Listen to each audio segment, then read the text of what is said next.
நவநீதன், இதுக்குள்ள ஒரு சட்ட போராட்டத்தெல்லாம் விட்டுலாம். இதுக்குள்ள ஒரு லேயர்ல ஒரு அரசியல் இந்துத்துவ அமைப்புகள் இங்கு காலூன்ற நினைக்கிறாங்க, அதுக்கு கோயிலை பயன்படுத்திக்கிறாங்க அப்படின்ற ஒன்றும்.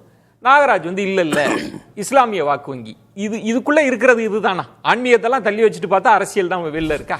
இல்லை, இதில் நீங்கள் சொல்கிறது பார்த்தீங்கன்னா அரசியலாக தான் இருக்கிறது. எப்படின்னு பார்த்தீங்கன்னா, இப்போது சார் ஒரு ஓப்பனிங் ரிமார்க்ஸ் ஒன்று கொடுத்தாரு. அந்த ரிமார்க்ஸில் என்ன சொன்னாங்கன்னா, சிறுபான்மையரின் காவலர் அப்படின்னு. அப்போ பெரும்பான்மையருக்கு யார் காவலராக இருக்க முடியும்? அவரோட ஓப்பனிங் ரிமார்க் அங்கே தான் பிரச்சனையே இருக்கிறது. நீங்க ஒரு வேக்யூம் பெரும்பான்மையின் காவலர்களும் நாங்க இல்ல இல்ல அது நீங்க சொல்லல. சரி இல்ல நீங்க நீங்க முடிக்க வேண்டாம். இல்ல நீங்க ஒரு இஷ்யூ ரைஸ் பண்ணது இல்ல, அவர் ஒரு இஷ்யூ சின்ன இது 69% இடஒதுக்கீடு இந்துக்களுக்காக வாங்கி கொடுத்து போராடி பெற்று தந்தது திமுக. பெரும்பான்மையின் காவலர்களும் நாங்க தான். வராதனால தான் அந்த வேக்யூம் இருக்குன்னு 69% என்ன சார்? முடிச்சங்க, திருப்பி குப்பையில போடலாமா? வரல முடிச்ச வரல 69% வரலையா? உங்களோட ரிமார்க்ல அம்மையார் ஜெயலலிதா பண்ணது போய் சொல்லாதீங்க. ரொம்ப நேரம் காத்திருந்தா அவர் பார்வையை கேட்டுட்டு நம்ம பேசலாம். அதுக்கப்புறம் சார், இந்த கேஸ் ரொம்ப சிம்பிளான கேஸ் தான். என்னன்னா, அவரு கொடுத்துற ஜிஆர் சாமிநாதன் இதுல கொடுக்கும்போது என்ன சொல்லாரு, அவர் நான் டைம் கொடுத்தேன். அதாவது ஈஓ சார்பா ஆஜராகக்கூடிய வக்கீல் ஸ்ரீ சந்திரசேகர் அவர் என்ன சொல்றாரு, நான் ஈஓவை தொடர்ந்து ட்ரை பண்றேன், என்ன நீங்க எடுக்க போறீங்க டெசிஷன் அப்படின்னு சொல்லி கேட்கிறாரு. I contacted Yagna Narayanan EO but no ரெஸ்பான்ஸ்ன்றார். ஸோ அப்படியே அவங்க சைலண்டாக இருந்திருக்காங்க. இதை அப்படியே என்ன சொல்றது, இது ஒரு ஒரு ஒரு ஒரு ப்ரெஷர் பில்ட் பண்ற மாதிரி எடுத்துட்டு போறாங்க. இப்போ சார் ஒரு கேஸ் சொன்னார், அந்த கேஸ் தான் நானும் வச்சிருந்தேன். இப்போ அதுல சார் சொன்னது 2 பாயிண்ட் சொன்னார். இந்த ஃபர்ஸ்ட் அவர் சொன்ன இந்த கேஸ்ல பாத்தீங்கன்னா மெயின் இது அவர் என்ன கேட்கிறாருன்னா, பர்மிஷன் எது கேட்கிறாருன்னா, அந்த அவர் சொல்லக்கூடிய வி சுப்பிரமணியன் அப்படின்றவர் இவர் சொல்லக்கூடிய ஏதோ பேர்ல இருக்காருன்னா வச்சுங்க, அவர் யாரும் நமக்கு தெரியாது, பட் அப்படியே நம்ம டிஃபேம் பண்ணிடலாம் ஈஸியா. அவரு எனக்கு தெரியாது.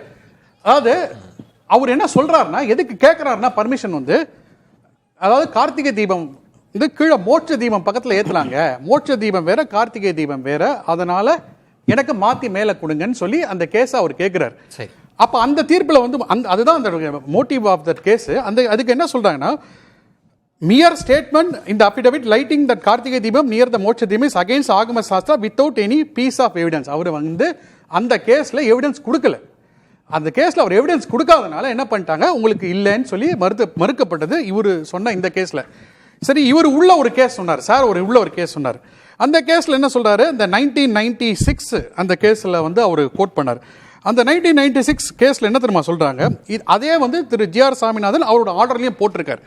அந்த 1996 கேஸ்ல என்ன சொல்லியிருக்காங்கன்னா, 15 மீட்டர் சரி வைக்கிறது அலோவ் பண்ணக்கூடாது, 50 ஆனா அது 50 மீட்டர் தள்ளி இருக்கிறது. ஸோ அந்த கேஸ்ல அந்த ஜட்மெண்ட் அங்க இருந்திருக்கிறது, பர்மிஷன் இருந்திருக்குது. அது போக 2005 இரு தரப்பினருக்கும் ஒரு அமைதி கூட்டம் நடந்திருக்கிறது. தர்காவுக்கும் இந்து அமைப்பினருக்கும் ஒரு அமைதி கூட்டம் நடந்திருக்கும் போது அங்க அவங்க கையால் எழுதி கொடுத்துருக்காங்க, எங்களுக்கு தர்கா அமைப்பினர் எங்களுக்கு ஆட்சேபனம் இல்ல, அமைதி கூட்டத்தில் மதுரையில் எழுதி கொடுத்துருக்காங்க. உங்களுக்கு வேணா டேட் சொல்றேன். உங்களுக்கு எந்த ஆண்டு? 13/12/2005. ஸோ அவங்களுக்கு ஒரு அப்ஜெக்ஷனே கிடையாது, அதை ஏற்றிட்டு போறாங்க. அவர் ஜிஆர் சாமிநாதன் சொல்ல இருங்க. இப்போ மத நல்லிணக்கம்ன்றாங்க. நான் என்ன கேட்கிறேன், நீங்க திராவிட மாடல்ன்றீங்க, நீங்க போய் கேரளா மாடல்ல பாருங்க, வாவர் இருக்காரு, ஐயப்பன் இருக்காரு, அங்க என்ன பிரச்சனையா வருது? எவ்வளோ சங்கிங்க போறாங்க நீங்க சொல்ற மாதிரி. ஏன் உங்களால உங்களுக்கு அந்த கேப்பபிலிட்டி கிடையாதா? இல்ல சார் இருங்க சார், முடிங்க. என்ன ஃபர்ஸ்ட் அலோ பண்ண விடுங்க. மத நல்லிணக்கம்னா என்ன? அதான் அவங்க இன்னைக்கு கேட்க ஒரே ஒரு கேள்வி நீங்க சொன்னதில் இருந்தா, நான் புதிய விவாதத்துக்கு எல்லாம் போகல. முதல்ல அந்த போட்ட வழக்குல ஆதாரத்தை அவர் கொடுக்கல, அதனால அப்படின்னு. இப்ப தனி நீதிபதி போனாங்கல்ல, அது எல்லைக்கல்னு ஒரு டிஸ்பியூட் போயிட்டு இருக்கு. அது எல்லைக்கல் இல்ல, தீபம் ஏற்றின கல்லுதான்றதுக்கு வரலாற்று ஆவணங்களை ஏதாவது தீர்ப்புல காமிச்சிருக்காங்களா சார்? அதாவது யார் காமிச்சு? இல்ல ஒரு நிமிஷம், தமிழ்நாட்டில் எவ்வளவு கோயில்கள்ல தீபத்தூண்கள் இருக்குன்னு யாரா முதல்ல சொல்லுங்க. எவ்வளவு இடத்துல இருக்குன்னு சொல்லுங்க. எவ்வளவு இடத்துல எல்லைக்கல் இருக்குது? ஒரு இடத்துல எல்லைக்கல் இருக்குன்னா 4 பக்கமும் எல்லைக்கல் இருக்கணும். இதுக்கு முதல்ல இது எல்லைக்கல்லா இருந்தா, இது ஒரு பக்கத்துடைய எல்லைக்கல்லா இருந்தா பாக்கி 3 எல்லைக்கல் எங்க இருக்கிறது? அதே மாதிரி இதோடைய வடிவமே ஏன் தீபத்தூண் என்ற பெயர் வச்சாங்கன்னா அதுக்குள்ள என்ன போகும்? அதோட வடிவமைப்பு அப்படி. நான் தான் திரும்ப கேட்கிறேன், தமிழ்நாட்டில் எத்தனை அறநிலையத்துறை கண்ட்ரோல் பண்றக்கூடிய கோயில்ல எவ்வளவு இடத்துல தீபத்தூண்கள் இருக்கிறது? டேட்டா எடுத்துட்டு வந்து பேசுவோம் நம்ம. அது பிரச்சனை இல்லங்க. இது வந்து முழுக்க இங்க பாருங்க விஜயன், அவர் வந்து மடைமாற்றாங்க. எப்படின்னா தீபத்தூண்கள் பிரச்சனை இல்ல, அந்த இடத்துல வந்து இவங்க வந்து திருப்பரங்குன்ற மலைன்னு தான் இப்பவும் சொல்றாங்க, சிக்கந்தர் மலைன்னு யாரும் சொல்லல. இவங்க சொல்றதே வந்து சிக்கந்தர் மலை இவங்களே சொல்றாங்களே ஒழிய யாருமே சிக்கந்தர் மலை சொல்லல. நான் கூட சொல்லியே அப்ப இல்ல, இப்ப ஜி.கே. நாகராஜ் அதான் சொன்னாரு. எனக்கு ஒரு கிளாரிட்டி கொடுங்க வன்னியர்ஸ். இப்ப ஜி.கே. நாகராஜோ அல்லது நவநீதனோ சொல்றது அது அந்த தீபத்தூண் இஷ்யூ இல்லன்றீங்களா? அங்கதான் இஷ்யூ இருக்கு. அங்க பாரம்பரியமா ஏற்றுப்பட்டு வந்தது, அங்க ஏத்திட்டு இருந்தாங்க, இடையில தள்ளி போயிடுச்சு. இப்ப அந்த உரிமையை நாங்க கேக்குறோம்ன்றாங்க. சொல்றீங்க பாருங்க ஜுடிஷியல்ல நீங்க மரியாதைக்குரிய நீதிபதி வந்து வெளிப்படையா சொல்லியிருக்கிறாரு, இது மரபு சார்ந்ததுல உரிமை சார்ந்தது மட்டும் சொல்றாரு. மரபுனா இதுவரை நாங்க அங்க பண்ணல, புதுசா நாங்க அங்க கொண்டாடுறதுக்கு பண்றது உரிமை வேணும்னு கேக்குறாங்க. ரெண்டுக்கு டிஃபரண்ட் இருக்கு. இருக்கு இன்டர்பிரேஷன் எப்படி எடுத்துக்கலாம். நான் திரும்பவும் சொல்லிட்டேன், மத ஏற்றப்பட்டு வந்தது 100 ஆண்டுகளுக்கு முன்பு வரை ஏற்றப்பட்டு வந்தது சார். அது வந்து திருப்பரங்குன்ற மலை வந்து HRNC ரெக்கார்ட் பிரகாரமே 8ஆம் நூற்றாண்டுல இருந்து இருக்குது. குறைந்தபட்சம் அந்த தூணுக்கு வந்து எவ்வளவு வருஷம் இருக்குன்னு யோசிச்சு பாருங்க. இல்ல முதல்ல அது தூணால தான் டிஸ்பியூட் இருக்கு சார். அது எல்லை கல்லு சொல்றாங்க. அது சார் ஏஎஸ்ஐ பார்த்துட்டு சொல்ல போறாங்க, இல்ல போய் ஜட்ஜ் பார்த்திருக்காரு, இல்ல இன்னும் 2 பேர் போய் பார்க்கட்டும் வரட்டும். நான் என்ன கேக்குறேன், உங்களுக்கு ஒரு மத நல்லிணக்கத்துக்கு நான் ஒரு பெஸ்ட் எக்ஸாம்பிள் கொடுத்தா சபரிமலையை சொன்னேன். அந்த மாதிரி ஏன் நீங்க வரும்ன்றது நீங்க ஏன் உங்களால கோஆர்டினேட் இந்த இடம் தான் மத நல்லிணக்கம் முடிச்சிரேன். இல்ல சார் இன்னொரு பாயிண்ட் சொல்றேன்.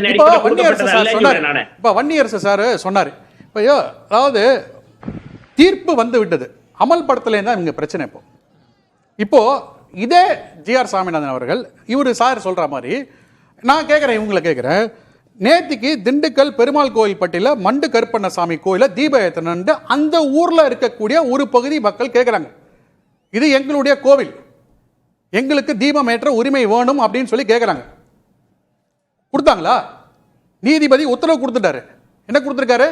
அந்த இவர் சொல்லக்கூடிய மரபுல இருக்கக்கூடியவங்க, அந்த பகுதியை சேர்ந்தவங்க, அந்த மண்ணின் மைந்தர்கள், அவங்களுக்கு சின்ன கடவுள் சொல்றாங்கல்ல, அந்த மாதிரி இருக்கிற கடவுளுக்கு வந்து ஏத்துறதுக்கு பர்மிஷன் கொடுத்தாச்சு. மரபு வேற, மண்ணின் மைந்தர்கள் வேற. அந்த பகுதியில் பொருள் வேற சார். அந்த பகுதியில் இருக்கிறவங்களுக்கு ரைட்ஸ் இருக்கு, நீதிபதி கொடுத்துட்டாரு. ஏன் 144 தடை போடல? எனக்கு ஒரு கேள்விங்க, மத நல்லிணக்கம் அப்படின்னு பேசுறதுனால நீங்க சபரிமலை எல்லாம் கோட் பண்ணதுனால நேற்று கூட தமிழக அரசு என்ன சொன்னாங்கன்னா, தனி நீதிபதி உத்தரவுல நீங்க தர்கா தரப்பு அவங்க தரப்பு விளக்கத்தையே கேட்கல சார். அவங்க தரப்பு விளக்கத்தை கேட்காம நீங்க அவசரமாக ஒரு உத்தரவை பிறப்பிச்சிட்டதுல எப்படி மத நல்லிணக்கம் வரும்னு கேக்குறாங்களே சார். இன்னைக்கு அதே 2 அமர்வுல இருக்கக்கூடிய நீதிபதி என்ன சொல்லிருக்காங்க, மத நல்லிணக்கம் அவங்க ஒரு டெஃபினிஷன் கொடுத்திருக்காங்களே. நீங்க பேசுறதுன்னா அப்படி கிடையாதுன்றதை அவங்க வந்து கிளாரிஃபை பண்ணிருக்காங்க. நான் திரும்ப சொல்றேன், இந்த கோயிலுக்கும் நேத்திக்கு மதுரை பக்கத்துல இருக்கக்கூடிய இடத்துல 144 தடை உத்தரவு கொடுத்திருக்காங்க. இந்த தீர்ப்பை நாம அதுல ஒரு சிக்கல் இருக்கு. நான் வந்து அத சொல்றேன், அத பேசுறோம். சட்டமேதை அம்பேத்கர் ஏற்றிய சட்டத்தை நாங்க எதுவுமே ஏத்துக்க மாட்டோம். எதெல்லாம் வந்து எங்களுக்கு வந்து பாதகமா வருகிறதோ அதெல்லாம் வந்து நாங்க செயல்படுத்த மாட்டோம். ஏன் அந்த அந்த பகுதியில் இருக்கக்கூடிய மக்கள் இன்னொரு பிரிவினருக்காக ஆதரவாக செயல்படுறாங்கன்னு சொல்லி குற்றச்சாட்டு இருக்கு சார். அது மறுக்க முடியுமா இல்லையான்னு சொல்லுங்க. இந்த ஒரே நிமிஷம் சுருக்கமா சொல்றீங்களா இல்ல பிரேக் போயிட்டு விரிவா பேசலாமா வன்னியரசு? இல்ல சுருக்கமா சொல்றீங்களா? சுருக்கமா சொல்றேன். இப்ப இவங்க வந்து நீதிமன்ற தீர்ப்பை இவங்க ஏற்றுக்கொள்ளவில்லைன்னு சொல்றாங்கல்ல. சபரிமலை ஐயப்பன் கோயில்ல 2018 வந்து அனைத்து, அதாவது வந்து 50 வயசுக்கு உட்பட்ட பெண்கள் வந்து கோயிலுக்குள்ள போகலாம், பெண்கள் உள்ள போகலாம் அப்படின்னு சொன்னதை யார் தடுத்தார்கள், யார் அடித்து விரட்டினார்கள், யார் வந்து எங்க உள்ளே நுழையக்கூடாதுன்னு சொன்னது யாரு? இதே பிஜேபி தானே, இதே இந்துத்துவ அமைப்பு தானே, இதே உச்ச